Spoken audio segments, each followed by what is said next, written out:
Сам виноват и слезы лью, и охаю. Попал в чужую колею глубокую, и я цели намечал свои на выбор сам. А вот теперь из колеи не выбраться, крутые скользкие края. Имеет эта колея, я кляну проложивших ее, скоро лопнет терпенье мое, и склоняю, как школьник плохой, колею в колее с колеей. Но почему не имется мне нахальный я? Условия, в общем, в колее нормальные. Никто не стукнет, не притрет, не жалуйся. Желаешь двигаться вперед, пожалуйста. Отказа нет в еде, питье, в уютной этой колее.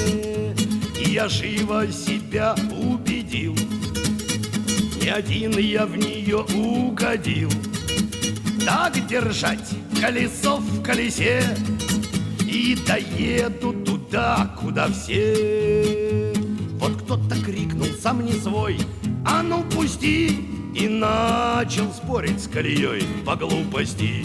Он спорит, чтоб запас до дна тепла души, и полетели клапана и вкладыши. Но покорежил он края, и шире стала колея.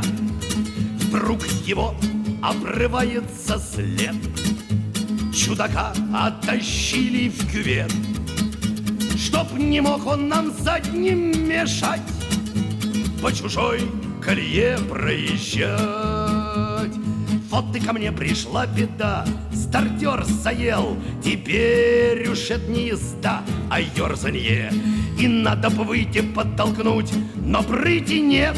Авось подъедет кто-нибудь и выйти нет. Напрасно жду подмоги я, чужая эта колея. Расплеваться бы глиной и ржой с колеей этой самой чужой. Ведь тем, что я ее сам углубил, я у задних надежду убил. Прошиб меня холодный пот до косточки, и я прошел чуть вперед по досточке. К лешу размыли край ручьи весенние, там выезд есть из колеи, спасение. Я грязью из-под шин плюю в чужую эту колею. Эй, вы задние, делай как я. Это значит, не надо за мной. Колея — это только моя. Выбирайтесь своей колеей. Выбирайтесь своей колеей. Выбирайтесь своей колеей.